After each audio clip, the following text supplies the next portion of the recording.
अस्सलाम वालेकुम नाजरीन, आप देख रहे हैं INN चैनल। मैं हूं शेख अहमद अली। आज की खास बात में हम देखेंगे कई अहम कौमी और बैनुल अक़वामी खबरें। उत्तराखंड के चमोली में जुमे की दोपहर 3:30 बजे एक SUV करीब 700 मीटर गहरी खाई में गिर गई। हादसे में 12 लोगों की मौत हो गई, जबकि 4 लोग जख्मी हुए हैं। मरने वालों में 10 मर्द और 2 खवातीन शामिल हैं। SUV में 21 लोग सवार थे, 2-3 लोग छत पर बैठे हुए थे, उन्हें संगीन चोटें आई हैं। SUV उत्तराखंड के ही जोशीमठ से पल्ला जाखुला गांव की जानिब जा रही थी। उत्तराखंड के वजीर आला पुष्कर सिंह धामी ने इस हादसे पर अफसोस का इजहार किया। उन्होंने मरने वालों के अफराद खानदान को 2-2 लाख रुपए मुआवजा देने का ऐलान किया। साथ ही मामले की मजिस्ट्रियल जांच के अहकाम भी दिए हैं। हादसे की जानकारी मिलते ही मकामी पुलिस और फायर सर्विसेज की टीमें मौके पर पहुंची और रेस्क्यू शुरू किया। मकामी लोग बताते हैं कि पल्ला गांव के पास SUV पहाड़ी पर चढ़ने की कोशिश कर रही थी, लेकिन ड्राइवर का कंट्रोल बिगड़ गया और SUV खाई में जा गिरी। जहां हादसा हुआ वहां बरसाती नाला है, जिसकी वजह से सड़क कच्ची और पथरीली है। फलस्तीन के शुमाली गाजा पट्टी में जुमेरात को एक रिहायशी इमारत में जबरदस्त आग लगने से 7 बच्चों समेत कम से कम 21 अफराद हलाक और 30 से ज्यादा जख्मी हो गए। इंडोनेशिया के अस्पताल के डायरेक्टर साले अबू एला ने बताया कि जख्मियों में से बास की हालत तशवीशनाक है और जबालिया पनाह गजीन कैंप के इलाके तिल जतार में लगने वाली आग में हलाकतों में इजाफे का खदशा है। फलस्तीनी शहरी दिफा ने एक बयान में ऐलान किया कि उसने इमदादी टीमें और मुत्तअद्दी सिक्योरिटी एहलकार जाए वक़ूफ़ पर रवाना कर दिए हैं। गाजा में वजारत दाखिला ने एक बयान में कहा कि इब्तिदाई तहकीकात से पता चलता है कि आग इमारत के अंदर जखीरा शुदा ईंधन की बड़ी मिकदार की वजह से लगी होगी। मकामी ज़राए और ऐनी शाहिदी ने बताया कि रिहायशी इमारत अबूया खानदान की थी, जहां खानदान का एक फर्द मिस्र से तवील इंतजार के बाद वापसी का जश्न मना रहा था।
वज़ीर आज़म नरेंद्र मोदी ने जुमे को दहशतगर्दी को इंसानियत के लिए सबसे बड़ा खतरा करार दिया और बैनुल अक़वामी बरादरी से मुतालबा किया कि वो चोरी का रवैया छोड़कर उसके खिलाफ जीरो टॉलरेंस पॉलिसी को अपनाए ताकि इसे जड़ से उखाड़ फेंका जा सके।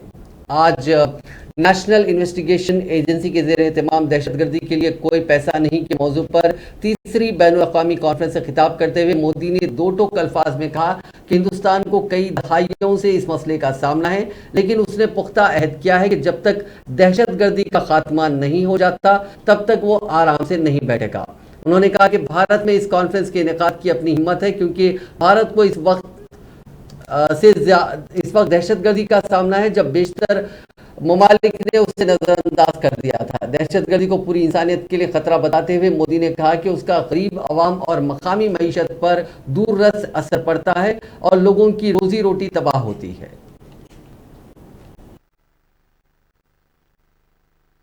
Friends, it is well known that terrorist organizations get money through several sources. One source is state support. Certain countries support terrorism as part of their foreign policy. They offer political, ideological, and financial support to them. International organizations must not think that the absence of war means peace. Proxy wars are also dangerous and violent. There must be a cost imposed upon countries that support terrorism. Organizations and individuals that try to create sympathy for terrorists must also be isolated. There can be no ifs and buts entertained in such matters.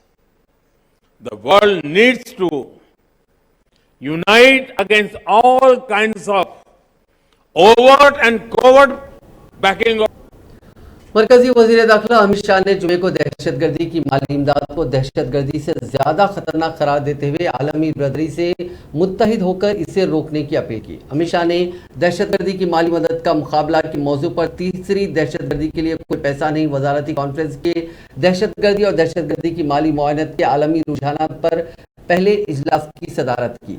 वज़ीर दाखिला ने कहा कि दहशतगर्दी बिलाशुबा आलमी अमन और सलामती के लिए सबसे बड़ा खतरा है, लेकिन वो समझते हैं कि दहशतगर्दी की माली मुआयनत खुद दहशतगर्दी से ज़्यादा खतरनाक है, क्योंकि दहशतगर्दी के ज़राए और तरीके इसी सरमाए से चलते हैं। इसी के साथ दहशतगर्दी की माली मुआयनत करके दुनिया के तमाम ममालिक की मईशत को कमज़ोर करने का काम भी किया जाता है।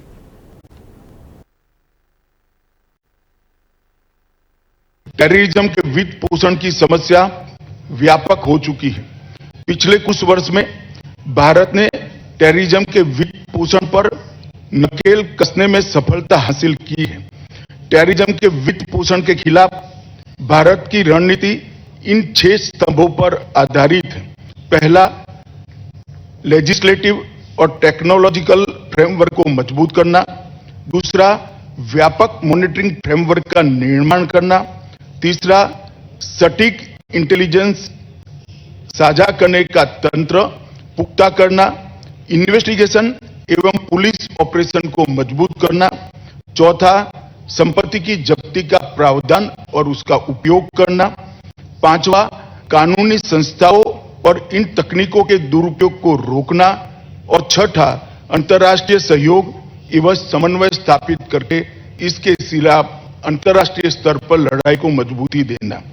भारत ने इस दिशा में अनलॉफुल एक्टिविटी प्रिवेंशन एक्ट में संशोधन करने, नेशनल इन्वेस्टिगेशन एजेंसी एनआईए को मजबूत बनाने और फाइनेंशियल इंटेलिजेंस को नई दिशा देने के साथ टेररिज्म और उसके वित्त पोषण के खिलाफ की लड़ाई को सुदृढ़ किया है।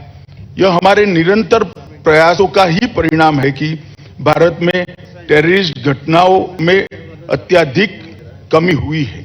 इसके परिणाम स्वरूप टेररिज्म के कारण होने वाले आर्थिक नुकसान में भी काफी कमी हुई है। भारत का मानना है कि टेररिज्म से निपटने का सबसे प्रभावी तरीका इंटरनेशनल कोऑपरेशन और राष्ट्रों के बीच रियल टाइम तथा ट्रांसपेरेंट सहयोग ही है। प्रत्यार्पण, अभियोजन, इंटेलिजेंस शेयरिंग, कैपेसिटी बिल्डिंग तथा सीएफटी जैसे क्षेत्रों में देशों के बीच में सहयोग टेररिज्म के मुकाबला करने के लिए बहुत महत्वपूर्ण है। यह देखते हुए कि टेररिस्ट और टेररिस्ट समूह आसानी से सीमाओं के पार संसाधनों का समन्वय और संयोजन करते हैं, हमारा आपसी सहयोग और महत्वपूर्ण हो जाता है। टेररिज्म के वित्त पोषण की समस्या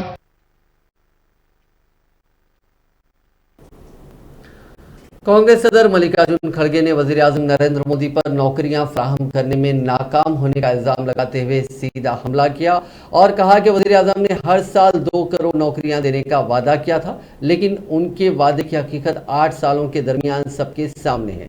खड़गे ने कहा कि मोदी ने जिस तरह का वादा किया था उसके मुताबिक 8 सालों में 16 करोड़ नौकरियां फराहम की जानी चाहिए थी, लेकिन हालत यह है कि मोदी वजीर आजम के दफ्तर के तहत मरकजी सेक्रेटेरिएट में भी आसामियां नहीं भर पा रहे हैं। मुख्तलिफ सरकारी महकमों में 30 लाख से ज्यादा आसामियां खाली पड़ी हैं। उन्होंने ट्वीट किया कि पीएम मोदी ने हर साल 2 करोड़ लोगों को नौकरियां देने का वादा किया था। 8 सालों में 16 करोड़ नौकरियां पैदा होनी चाहिए थी, लेकिन ऐसा नहीं हुआ। उन्होंने कहा कि सिर्फ 75,000 दरखास्तें तकसीम की गई हैं। मरकजी सेक्रेटेरिएट सीधे वजीर आजम के दफ्तर के तहत आता है, लेकिन वहां 1600 वैकेंसीज मौजूद हैं।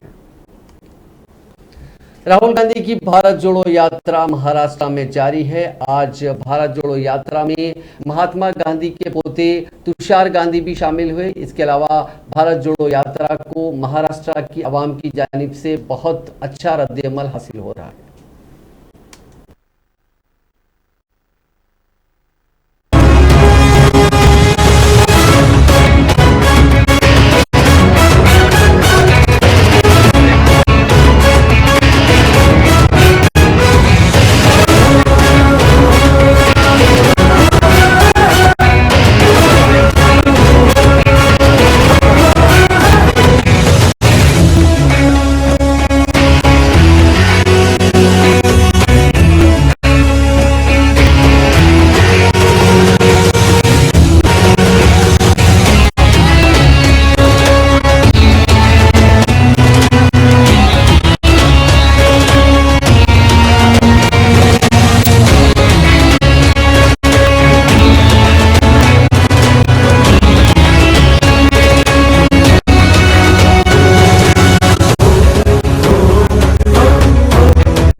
असो कठीण ही वाट दिसो ही वाट चालना थांबणार अरे बघतो कोण अडवणार।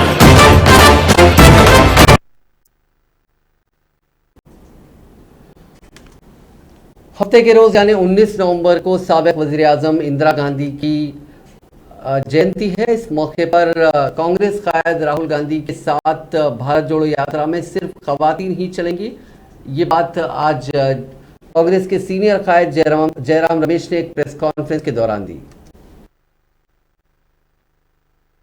कल देश भर के हमारे कांग्रेस के एमएलए, एमपी, महिला एमपी, महिला एमएलए जो पंचायत और नगर पालिकाओं में चुनकर आए हैं, महिलाएं कांग्रेस के सिंबल पर कांग्रेस पार्टी से जुड़े हुए हैं और महाराष्ट्र कांग्रेस के सारे महिला कार्यकर्ता और नेता मौजूद होंगे और कल महिला शक्ति का एक अनोखा प्रदर्शन होगा क्योंकि कल 105वां जयंती है स्वर्गीय इंदिरा गांधी जी का। मैं ये बात भी कह दूं आज कि स्वतंत्र भारत में पहली बार महिलाओं के बारे में एक आयोजन गठन किया गया था, एक समिति बनाई गई थी और 1974 में उस समिति ने अपनी रिपोर्ट प्रधानमंत्री इंदिरा गांधी जी को सौंपा और वो रिपोर्ट का नाम था status of women in India. उस पर काफी कुछ चर्चा हुई काफी बहस हुई पार्लियामेंट में और पार्लियामेंट के बाहर, और अंत में जब राजीव गांधी जी प्रधानमंत्री थे, पंचायत संस्थाओं में 1/3 आरक्षण महिलाओं को दिया गया। इसके लिए एक कॉन्स्टिट्यूशनल अमेंडमेंट 73rd अमेंडमेंट लाया गया। पंचायत और जिला परिषदों में, ब्लॉक लेवल समितियों में 1/3 महिलाओं को आरक्षण दिया गया, और 74वां अमेंडमेंट 74th अमेंडमेंट द्वारा नगर पालिकाओं में 1/3 महिलाओं को आरक्षण दिया गया। ये जब राजीव गांधी प्रधानमंत्री थे, पहली बार ये संशोधन बिल पार्लियामेंट में लाया गया। तब इलेक्शन आई और कांग्रेस पार्टी वापस सत्ता में नहीं आई, और अंत में जब नरसिम्हा राव जी प्रधानमंत्री थे 1993 में, तब ये 73rd और 74th अमेंडमेंट पारित हुआ, जिसके तहत 1/3 महिलाएं चुनकर आई हैं। आज हमारे देश में चुने हुए महिला प्रतिनिधि पंचायतों में और नगर पालिकाओं में करीब 40% से भी ऊपर है, और महाराष्ट्र में 50%। और ये सीधा हम कह सकते हैं कि जो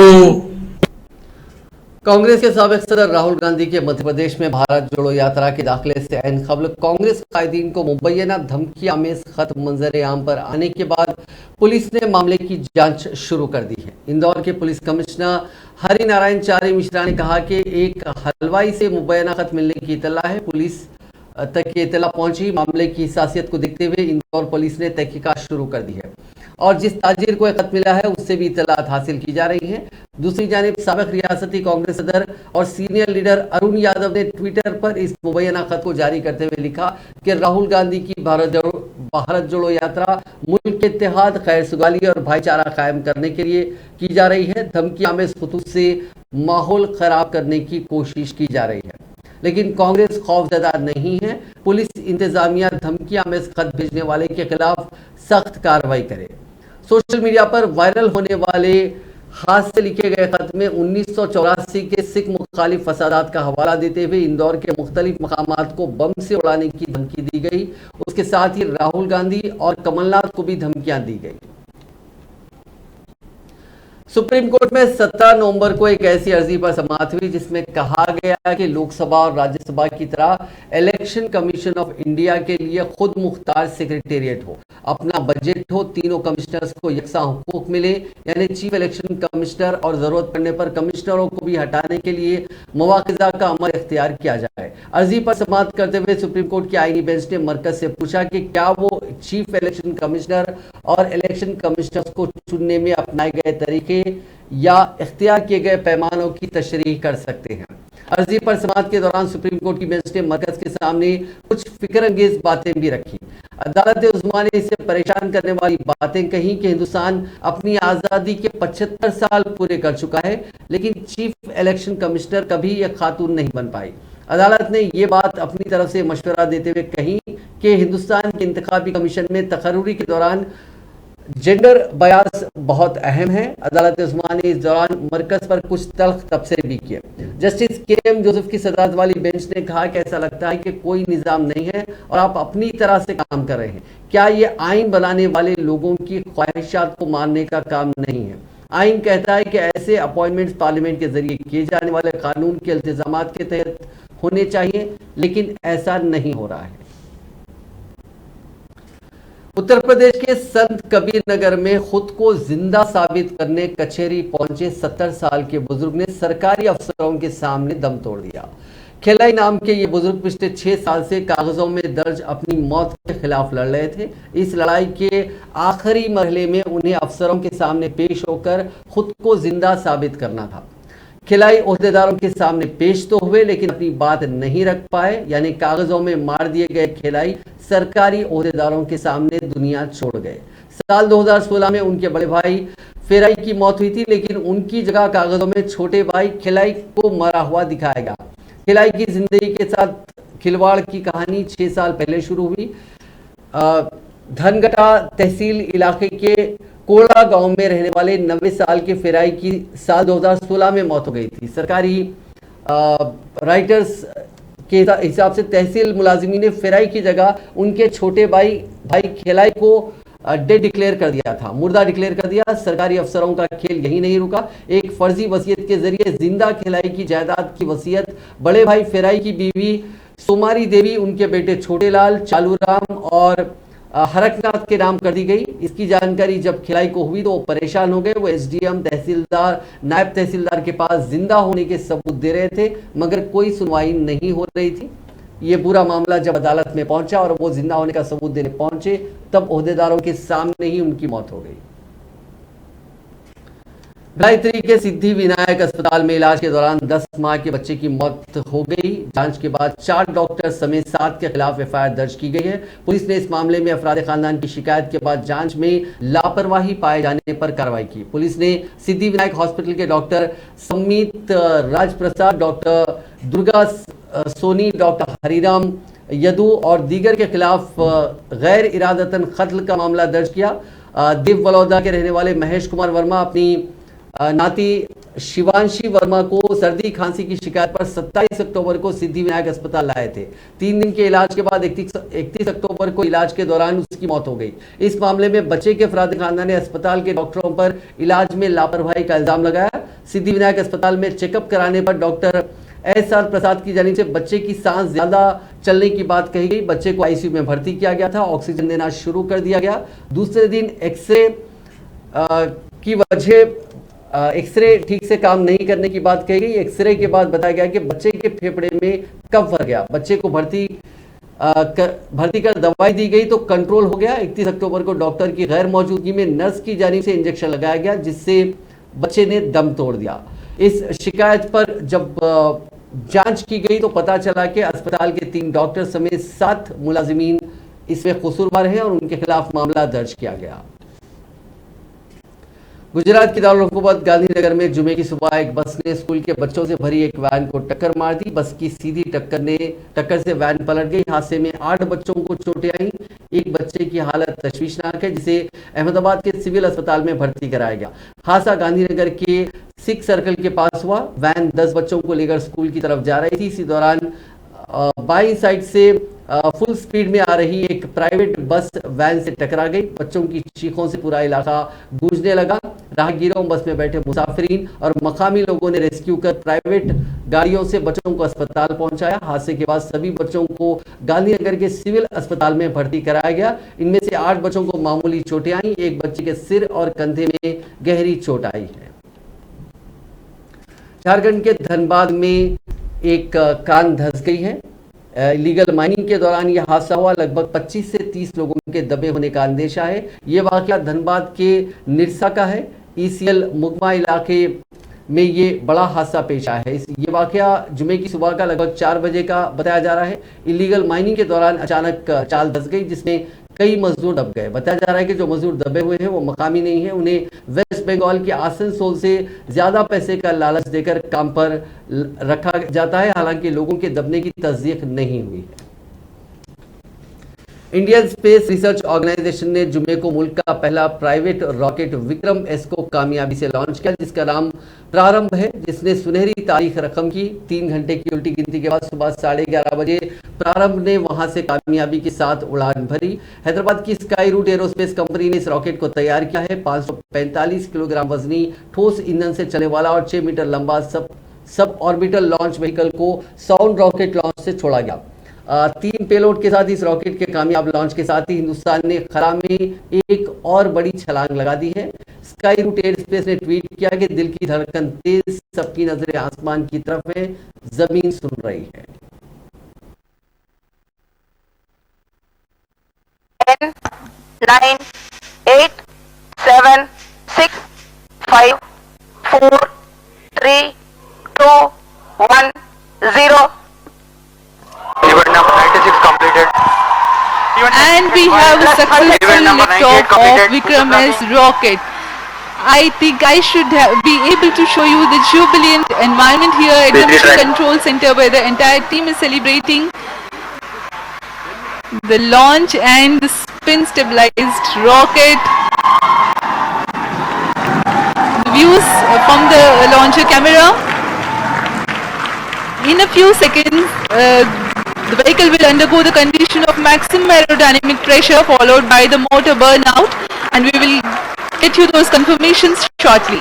The vehicle will experience Qmax around 15 seconds, and at the same time maximum aerodynamic loads will occur. Just to remind the viewers, this is an aerodynamically stabilized vehicle.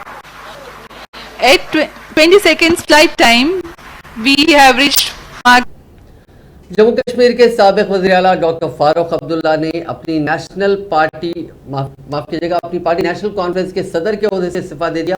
Party ने 2 हफ्ता पहले में नए सदर का इंतखाब कराने का फैसला किया है। पार्टी के फाउंडर फारूक अब्दुल्ला के वालिद शेख मोहम्मद अब्दुल्ला के 117वें जन्मदिन 5 दिसंबर को नेशनल कॉन्फ्रेंस के नए सदर का इंतखाब होगा। पार्टी ज़राए ने दावा किया है कि यूनानिमसली उमर अब्दुल्ला को नया सदर बनाया जाएगा। ट्विटर के सैकड़ों मुलाजिमीन ने अपनी नए बॉस एलन मस्क की अल्टीमेटम के बाद बहरान का शिकार सोशल मीडिया कंपनी छोड़ दी है। एक रिपोर्ट के मुताबिक इस फोन के बाद ट्विटर के कई दफातर पीर तक बंद कर दिए गए, जबकि एक और रिपोर्ट में कहा गया है कि वर्क पैलेस ऐप ब्लाइंड पर किए गए एक सर्वे में 180 में से 42% अफराद ने कंपनी को खैराबाद कहने का रास्ता इख्तियार किया। सर्वे के 25% शुरा ने हिचकिचाते हुए हाँ पर क्लिक किया, जबकि सिर्फ 7% अफराद ने हाँ पर क्लिक किया और कहा कि हार्डकोर है। ख्याल रहे कि वर्क प्लेस ऐप ब्लाइंड दुनिया भर के मुलाजिमीन की तस्दीक करती है। वो उनके काम के ईमेल पतों के जरिए तस्दीक करती है और उन्हें गुमनाम तौर पर मालूमात का इश्तराक करने की इजाज़त देती है। ये कहा जा रहा है कि ज़्यादातर मुलाजिमीन ने ट्विटर छोड़ने का फैसला किया है। इसको लेकर एलन मस्क का कहना है कि जो कमज़ोर थे वो चले गए और जो मजबूत हैं और जो काबिल हैं वो ट्विटर के साथ जुड़े हुए हैं।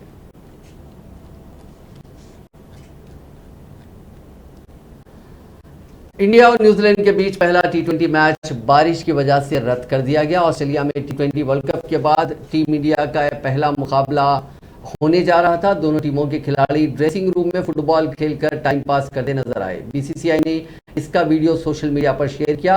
अब दूसरा T20 मैच 20 नवंबर को माउंट बुनाई में खेला जाएगा। हिंदुस्तानी वक्त के मुताबिक ये मैच दोपहर 12 बजे शुरू होना था, लेकिन वेलिंगटन में लगातार बारिश हो रही थी। 1.5-2 घंटे तक बारिश रुकने का इंतजार किया गया, लेकिन वो नहीं रुकी। इसके बाद मैच को रद्द करने का फैसला किया गया है।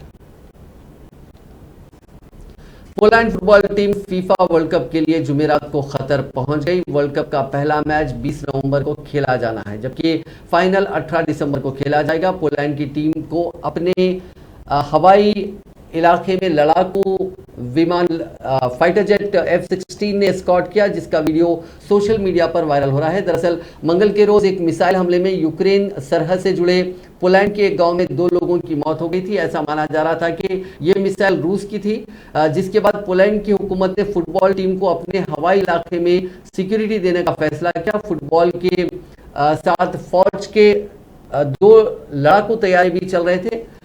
इस टीम की कप्तानी रॉबर्ट लेवांडोस्की कर रहे हैं। पोलैंड की टीम 1986 के बाद नॉकआउट नहीं खेली है। पोलैंड की टीम ग्रुप सी में है। इसी ग्रुप में अर्जेंटीना, सऊदी अरब, मेक्सिको की टीमें हैं। इस टूर्नामेंट में दुनिया भर की 32 बड़ी टीमें हिस्सा ले रही हैं, जिनमें 8 ग्रुपों में बांटा गया है। 20 नवंबर से 2 दिसंबर के बीच 14 दिन में जुमला 48 ग्रुप मैच खेले जाएंगे। हर ग्रुप की टॉप 2 टीमें राउंड ऑफ 16 में पहुंचेगी।